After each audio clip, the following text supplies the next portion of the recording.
따라서 하겠습니다. 거둘 때. 우리나라에는 설, 대보름, 추석에 3대 명절이 있어서 국민 모두가 이날을 즐겁게 보냅니다. 이스라엘에도 우리나라와 같이 3대 명절이 있습니다. 이스라엘이라는 나라하고 요즘에 우리나라하고 참으로 닮은 점이 참 많다라는 생각을 갖게 됩니다. 이스라엘도 주변의 모든 나라들이 다 대적국가예요. 대적국가인데 우리나라도 보면은 뭐 일본, 중국, 러시아 할 것 없이 우리나라를 굉장히 어렵게 하는 그런 북한도 마찬가지고요. 어렵게 하는 그런 나라들로 둘러싸여 있죠. 그리고 이스라엘이 하나님의 백성의 나라인 것처럼 어떻게 보면 이 대한민국은 아시아에서 하나님의 백성의 나라라고 제2의 나라라고 일컬어질 만큼 대한민국에 하나님을 믿는 자들이 참 많죠. 명절도 이스라엘의 3대 명절처럼 우리나라도 3대 명절이 있는데, 자, 이스라엘의 3대 명절은 유월절, 오순절, 그리고 장막절, 이 세 가지입니다. 이스라엘의 절기는 하나님께서 제정하고 하나님께서 지키라고 명령하신 거예요. 이스라엘의 이스라엘의 명절 자체가, 절기 자체가 하나님이 그들에게 지키라고 명령하신 절기다라는 것입니다. 그리고 이 구약의 3대 절기는 신약의 예수 그리스도의 구원의 사역과 온전히 연관이 되어 있습니다. 그래서 구약의 3대 절기는 우리가 매우 중요하게 알고 있어야 되는 절기가 분명합니다. 맨 첫 번째 절기는 유월절입니다. 유월절은 매년 정월 14일에 지키는 절기인데, 유월절 어린 양은 세상죄를 짊어가는 십자가에 희생되신 예수 그리스도를 믿으며 과거 이스라엘 백성들이 죽음을 면하고 노예 상태에서 해방되었듯이 우리가 죄와 사망의 권세로부터 해방되어 하나님의 진노로부터 벗어나 자유함을 얻어 구원을 받게 되는 것을 의미하는 절기가 바로 유월절이라고 할 수 있겠습니다. 그래서 유월절의 큰 의미, 바로 자유, 그리고 해방, 그리고 그것을 가능케 하는 예수 그리스도 어린 양의 희생과 피로 인하여서 우리가 구원을 얻게 되는 절기를 의미하는 것입니다. 두 번째로는 이제 오순절이라는 절기, 맥추절, 우리가 지금 지키는 맥추 감사절기에 해당하는 이 절기입니다. 이 맥추절은 다른 이름으로도 불리는데 오순절, 칠칠절, 초실절이라고 불리기도 합니다. 먼저 초실절은 이해하기가 쉽죠.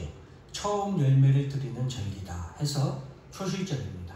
그럼 칠칠절은 무슨 의미이냐? 이 칠칠절은 앞에서 언급한 바로 유월절의 안식일로부터 7번의 안식일, 7일 안식일은 7번, 7일 만에 해당하는 7번째 날이죠. 그 안식일이 7번 지난 다음 날, 그러니까 7번의 안식일이 지난 다음 77에 49에서 그 다음 날이니까 50번째 날이죠. 그래서 77절이라고 한 것은 7번의 안식일이 지난 다음 날 드리는 절기였기 때문에 바로 77절이라고도 합니다. 그리고 이 날은 50번째 되는 날이죠. 날수로 따지면 50번째 되는 날이었기 때문에 오순절이라고 합니다. 그래서 맥추절은 초실절이다. 처음 열매를 드린 날이었다. 그리고 칠칠절이다. 안식일이 7번 지난 때이다. 그리고 오순절, 날짜 수로는 50번째 되는 날이었다 라는 것을 의미하는 겁니다. 보리 수확기에 드려졌기 때문에 맥추절이라고도 하였습니다. 6월절 안식일로부터 7번의 안식일이 지난 다음 날이어서 실질절이었다. 이 절기는 신약시대에 예수 그리스도께서 부활하시고 난 다음 날부터 50일째 되는 날에 성령님께서 임하시게 되죠. 그래서 정확하게 예수 그리스도께서 부활하신 날로부터 50일째 되는 날, 즉 오순절에 누가 강림하셨다고요? 성령이 강림하시죠. 그래서 우리가 오순절 성령 강림이라고 우리가 말하기도 하죠. 그래서 맥주절의 의미는 곧 예수 그리스도께서 하나님 나라로 올라가시고서 이 땅에 오실 성령 강림, 그로 인하여서 성령 강림으로 인하여서 첫 성령의 강림은 곧 성령 세례를 받은 것을 의미하죠. 그래서 성령 세례를 받아서 처음으로 이 땅에 구원의 새 생명의 교회가 탄생하는 날을 의미하는 절기다라고 할 수 있겠습니다. 바로 이 오순절에 성령께서 강림하여서 이스라엘 백성들이 풍성한 보리를 수확하듯 수많은 사람들이 성령을 받고 교회가 탄생하는 날이 바로 맥주절이고 오순절입니다. 그것은 주님께서 십자가에 죽으시고 부활하신 후부터 50일째 되는 날이었고, 그래서 이 오순절 그리고 맥주절, 이 절기는 교회에서 가장 큰 절기 중에 하나로 우리가 지금 지키고 있는 절기라고 할 수 있겠습니다. 그리고 이제 마지막 세 번째는 장막절, 우리가 흔히 말하는 추수감사절입니다. 그래서 이 세 개의 절기를 우리가 지키는데, 자, 오늘 본문의 말씀은 우리가 추수절, 맥주감사절도 그렇고 추수감사절도 그렇고 둘 다 어떤 감사의 절기예요? 추수의 절기예요. 그렇기 때문에 이 땅에서 우리가 지키는 추수하는 것에 대한 감사를 왜 하나님께서는 명령하여서 우리로 지키게 하였는지 우리가 그 의미를 반드시 알아둘 필요가 있기 때문에 오늘 본문의 말씀을 꼭 우리가 염두에 두어야 되고, 항상 신앙생활 하면서 바로 거둘 때가 우리에게 반드시 온다라는 것을 우리가 항상 마음속에 새기고, 그 거둘 때, 추수할 그때를 기다리면서 살아야 하기 때문에 오늘 본문의 말씀을 여러분들에게 전하고 함께 은혜를 나누기를 원합니다. 자, 마지막 추수의 때 1번을 같이 한번 읽어봅니다. 시작. 신자의 추수. 예, 신자의 추수. 자, 거기서 다시 1번 읽습니다. 시작. 구원받기로 작정된 성도가 다 구원받았을 때. 자, 그리고 2번 읽습니다. 시작. 땅끝까지 복음이 전파되었을 때. 자, 3번 14만 4천 명 종족수가 충만함. 네 번째, 하나도 잃어버리지 않고 다 구원하는 것. 이때 마지막 신자의 추수의 때가 온다, 신자의 추수의 때가 있다라는 것을 우리가 알아야 되겠습니다. 자, 마태복음 13장 한번 읽어볼까요? 시작. 대답하여 이르시되 좋은 씨를 뿌리는 이는 인자요 밭은 세상이요 좋은 씨는 천국의 아들들이요 가라지는 악한 자의 아들들이요 가라지를 뿌리는 원수는 마귀요 추수의 때는 세상 끝이요 추수꾼은 천사들이니 그런즉 가라지를 거두어 오래 사르는 것 같이 세상 끝에도 그러하리라. 자, 여러분, 오늘 본문의 말씀에서 예수님께서 이 땅에 추수하는 때가 오게 되는데, 자, 15절 말씀 같이 한번 읽습니다. 시작.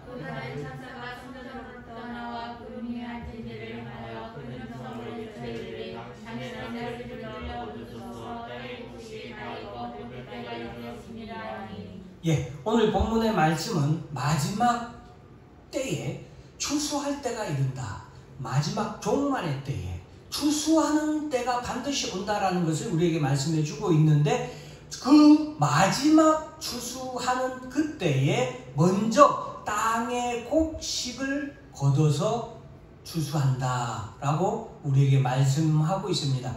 당신의 낫을 휘둘러 거두소서. 천사가 성전으로부터 나와 구름 위에 앉으니. 자, 그런데 여기서 우리가 주목할 점은 구름 위에 앉은 이가 누구예요? 예수 그리스도를 의미합니다.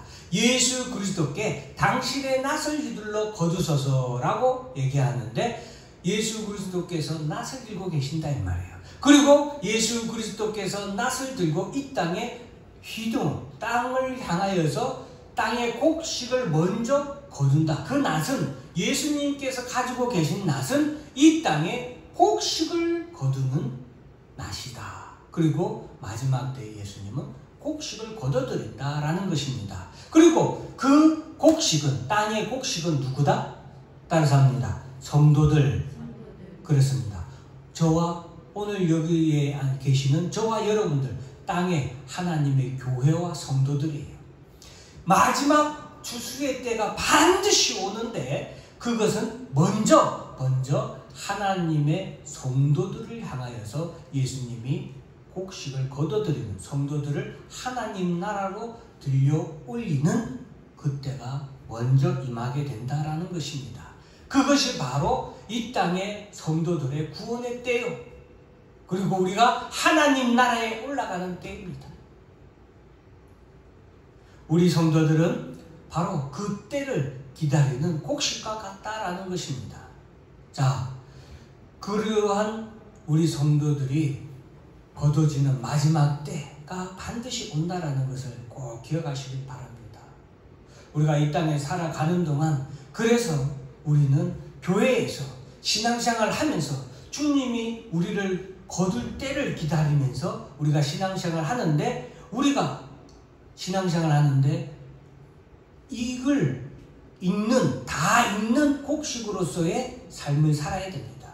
알곡이 되기 위해서 살아야 됩니다. 왜냐? 오늘 본문에 보면 땅의 곡식이 다 익어라고 했죠. 그러므로 우리가, 여러분, 봄에 농부가 씨앗을 땅에 뿌리고 그 씨앗이 자라서 가을에 추수하게 되기까지 그 이삭이 어떻게 돼야 돼요? 속이 가득 차는 알곡이 되어야 됩니다. 알곡이 되어야 추수할 때가, 주님이 오셔서 추수할 때 우리가 그 추수하는 낫에 베어져서 하나님 나라로 알곡으로 천국에 들려 올라가기 때문에 그렇습니다. 그래서 교회의 사명, 우리 성도의 사명은 바로 알곡이 되는 것이에요. 이 땅에 살아가는 동안 우리가 교회에서 신앙생활을 하면서 알곡이 되기 위해서 우리가 신앙생활을 힘써야 됩니다. 그리고 추수하는 그때가, 예수님이 추수하러 이 땅에 오시는 그때를 기다리면서 우리가 알곡이 되기 위해서 신앙생활을 끊임없이 전진해야 되는 것입니다. 그래서 우리가 신앙생활을 함에 있어서 알곡이 되기 위해서 우리가 성경 말씀도 열심히 배워야 되고, 우리의 신앙생활에 가만히 앉아서 정체되어 있으면 안 됩니다. 늘 새롭게 하나님의 은혜로 채워야 됩니다. 믿음으로 채워야 됩니다.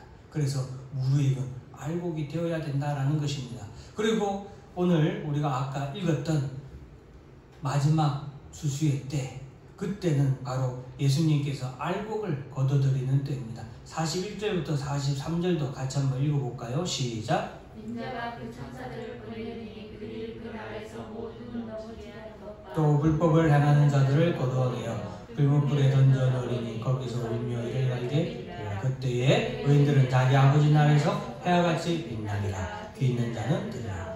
바로 그때에, 이 예수님이 말한 43절에 말한 그때에, 이때는 언제예요? 마지막 거둘 때예요. 예수님께서 이 땅에 모든 알곡들을 거둬들일 때, 의인들은 자기 아버지의 나라에서 해와 같이 빛나리라. 바로 이때가 거둘 때인 겁니다. 우리가 왜 맥주절을 지냅니까? 바로 이 거둘 때를 우리가 믿음으로 기다린다라는 우리의 신앙의 표현입니다. 주님이 이 땅에 오실 때에 우리가 하나님 나라의 첫 열매로 하나님 앞에 드려지길 원합니다. 생명의 첫 열매로 하나님 앞에 드려지길 원합니다. 라는 의미에서 우리가 맥주절을 지키는 것입니다. 자, 그리고 사도행전 1장 8절 같이 한번 읽어볼까요? 시작. 오직 성령이 너희에게 임하시면 너희가 권능을 받고 예루살렘과 온 유대와 사마리아와 땅끝까지 이르러 내 증인이 되리라 하시니. 두 번째는 복음이 땅끝까지 다 전파되었을 때가 바로 거둘 때예요. 예수님께서 복음이 땅끝까지 다 전파되어 사마리아 유대와 사마리아와 땅끝까지 이르러 내 증인이 되리라 라고 말씀하신 이 말씀이 이루어진 그때 땅끝까지 복음이 다 전파되었을 때가 바로 예수님께서 이 땅에 오셔서 알곡과 그리고 죽정이를 거둬들이는 심판하는 때, 그때가 우리 임하게 된다라는 것입니다. 그리고 베드로후서 3장 8절 9절도 같이 읽어볼까요? 시작. 사랑하는 자들아, 주께는 하루가 천년 같고 천년이 하루 같다는 이 한 가지를 잊지 말라. 주의 약속은 어떤 이들이 더디다고 생각하는 것 같이 더딘 것이 아니라 오직 주께서는 너희를 대하여 오래 참으사 아무도 멸망하지 않냐고 다 회개하기에 이르기를 원하시느니라. 주님이 주수하실 때는 모든 성도가 아무도 멸망하지 않냐고 다 뭐한 때다? 회개한 때다. 다 회개하여 예수님 앞에 돌아온 때다. 집 나갔던 아들 탕자가 회개하고 아버지 품으로 돌아오는 때다. 모든 성도가 하나의 성도도 잃어버림 없이 회개하고 돌아온 그때가 바로 주수의 때다. 마지막 주수의 때다. 그러므로 우리가 왜 전도를 부지런히 해야 되겠습니까? 땅끝까지 복음을 전파해야 하기도 하지만 아직 하나님께로 돌아오지 아니한 영혼이 있기 때문에 우리가 전도도 열심히 해야 되는 겁니다. 그래야 마지막 한 영혼까지도 하나님의 택한 백성이 하나님께로 돌아왔을 그때에 주수하는 때, 거둘 때가 우리에게 임하기 때문에 그렇습니다. 주님은 오늘도 당장 심판하실 수 있습니다. 그럼에도 불구하고 아직까지 주님이 이 땅에 재림하시지 않는 이유는 아직 구원받을 영혼이 남아있기 때문이다라는 것을 기억하시길 바랍니다. 그러므로 주님이 이 땅에 재림하시는 그때는 바로 모든 하나님의 택한 백성들이 다 구원받았을 때, 다 회개하여 돌아왔을 때 주님이 이 땅에 오신다라는 것입니다. 자, 요한복음 6장 37절부터 40절 같이 한번 읽어볼까요? 시작. 아버지께서 내게 주신 자는 다 내게로 올 것이요 내게 오는 자는 내가 두고 내쫓지 아니하리라. 내가 하늘에서 내게 온 것은 내 뜻을 행하려 함이 아니요 나를 보내신 이의 뜻을 행하려 함이니라. 나를 보내신 이의 뜻은 내게 주신 자 중에 내가 하나도 잃어버리지 아니하고 마지막 날에 다시 살리는 이것이니라. 내 아버지의 뜻은 아들을 보고 믿는 자마다 영생을 얻는 이것이니 마지막 날에 내가 이를 다시 살리라 하시니라. 마지막 날에, 여기서 마지막 날에 두 번이 나오고 39절에 마지막 날에 내가 다시 살리라. 40절에도 마지막 날에 내가 이를 다시 살리리라. 마지막 날, 무슨 날이에요? 거둘 때. 거둘 때. 아버지의 뜻은 아버지께서 내게 주신 자 중에 내가 하나도 잃어버리지 아니하는 것, 그것이 뭐예요? 아버지의 뜻이에요. 창세전에 하나님의 생명책에 기록된 하나님의 택한 백성, 그 하나님의 택한 백성을 누구에게 다 줬습니까? 예수 그리스도께서 하나님께서 다 줬습니다. 예수 그리스도께서 십자가에 못 박혀 죽으시고 죽은 지 사흘 만에 부활하심으로 말미암아 이 하나님의 창세전에 구원하심으로 작정한 모든 생명책에 기록된 모든 성도들은 이제 누구의 손으로 넘어갔습니까? 예수 그리스도의 손으로 넘어갔습니다.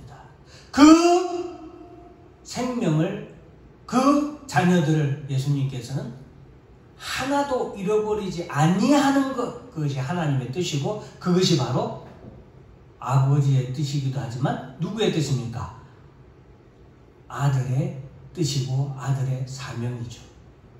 예수님께서 이 땅에 오신 것은 바로 그들을 마지막 날에 다시 살리기 위함이다. 바로 이 마지막 날이 무슨 때다? 바로 마지막 추수하는 때다. 거둬들일 때다라는 것을 꼭 기억하시길 바랍니다. 그래서 우리 교회는 거둬들일 때가 반드시 있다라는 것을 항상 가슴에 품고 살아야 됩니다. 그때가 반드시 온다. 예수님께서 우리를 거두실 때가 반드시 온다. 믿는 성도들에 대한, 교회에 대한 거두는 때가, 수확의 때가 반드시 있다라는 것입니다.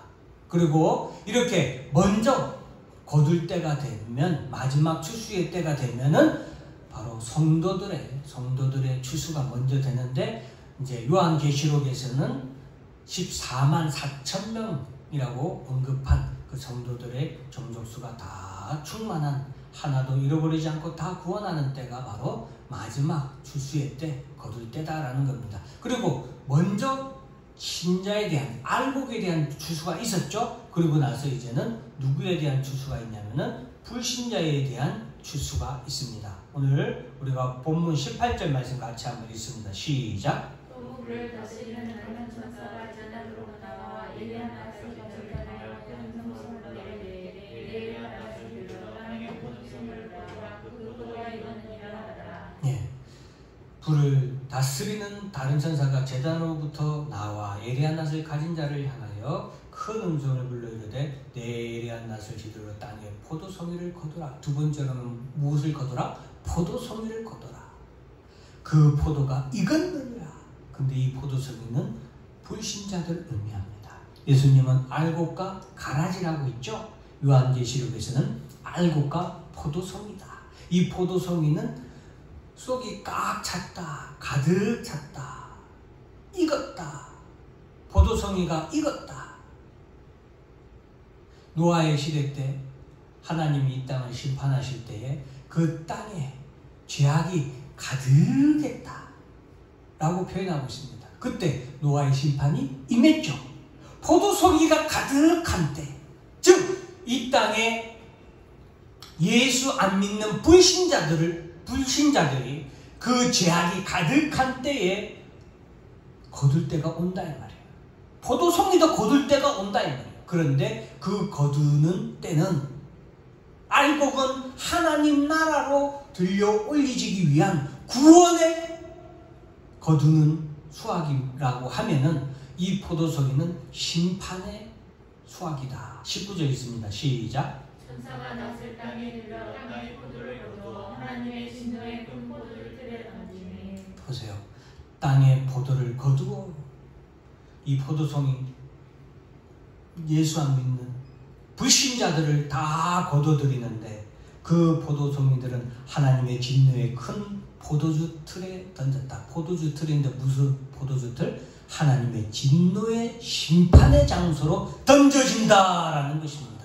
하나님의 심판의 장소로 던져지는데 20절 있습니다. 시작. 성 밖에서 그 틀이 밟히니 틀에서 피가 나서 말굴레까지 닿았고 1600스타디온에 퍼졌더라. 어디에서 밟힙니까? 성 밖에서. 분명히 성경에서 언급하고 있죠. 성 밖에서. 이 성은 어디입니까? 새 예루살렘 성, 천국을 의미합니다. 그런데 우리 알곡들은 이 성 안으로, 하나님 나라 곳간 안으로 거두어지지만 이 포도송이들, 즉 불신자들은 성 밖에 던져져서 하나님의 진노의 포도주 틀이 어디에 있습니까? 성 밖에 있어요. 하나님 나라 밖에 있습니다. 그리고 그 성 밖에서 밟혔다. 심판으로 밟히는데 누가 이 틀을 밟냐? 따라서 합니다. 예수 그리스도. 예수님께서 이 심판을 진행하십니다. 이 틀이 밟히니 틀에서 피가 난다. 심판의 응징의 대가입니다. 그들의 피가 난다. 그래서 말굴레까지 닿았고 1600스타디온, 여기서 1600스타디온은 10 곱하기 10 곱하기 그리고 1600은 446이에요. 그래서 전체적으로 의미를 말하자면 온 심판이 온 땅에 가득하게 완전하게 하나님의 심판이 진노의 포도주 틀에서 이루어지는 것을 의미합니다. 그래서 이 땅에 포도송이에 대한 하나님의 심판이 반드시 있고 그 심판은 완벽하게 이루어진다. 누구를 통해서? 예수 그리스도를 통하여서 이 심판이 이루어진다라는 것을 의미합니다. 그래서 이사야의 말씀 다 같이 한번 읽어볼까요? 시작.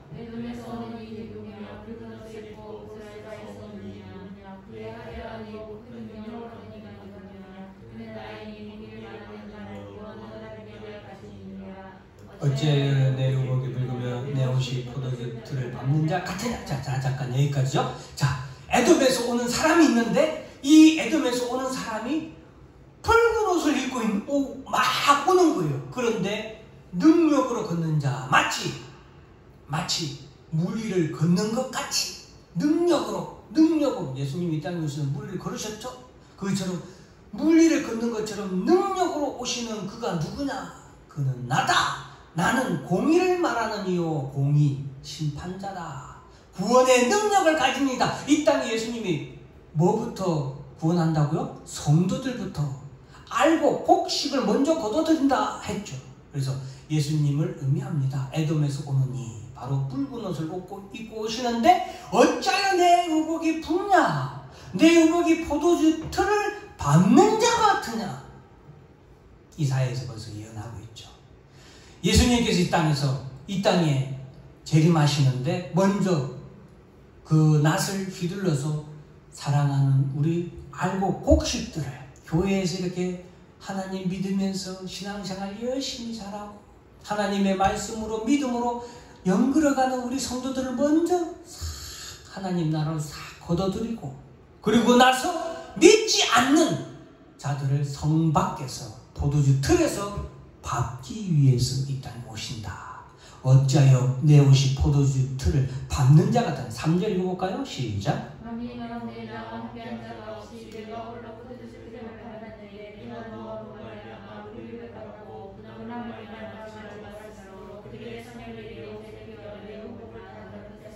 아까 우리가 읽었던 요한계시록 14장 20절에 그 피가 말굴레까지 가득했다 했죠. 밟혔다 했죠. 바로 심판하러 이 땅에 예수님 오신다 이 말이에요. 그러므로 거둘 때는 우리 성도들에게는 알곡으로 하나님 나라에 들려지는 거두어지는 축복의 수확의 때이며 저 믿지 않는 자들에게는 진노의 심판의 수확의 때다라는 것을 꼭 기억하시길 바랍니다. 4절부터 6절까지도 마저 읽어볼까요? 시작. 이는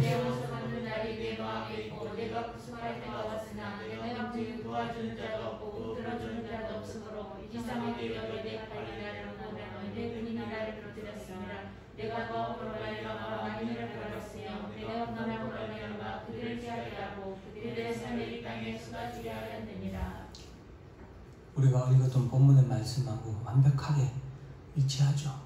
바로 심판의 때가 반드시 온다.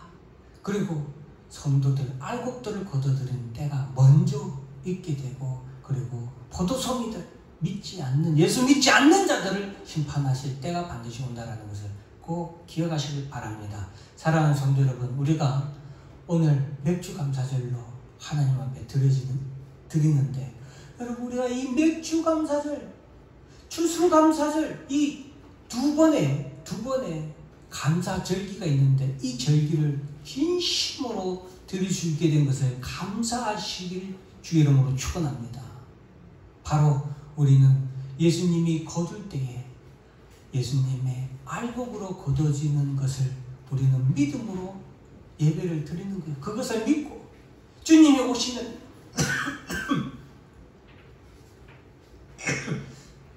주님이 오시면 성도들을 먼저 거둔다. 그리고 주님이 오시면 우리 모든 믿는 자들을 하나님 나라로 들려 올라가게 하신다라는 것입니다. 그것을 믿고 감사하는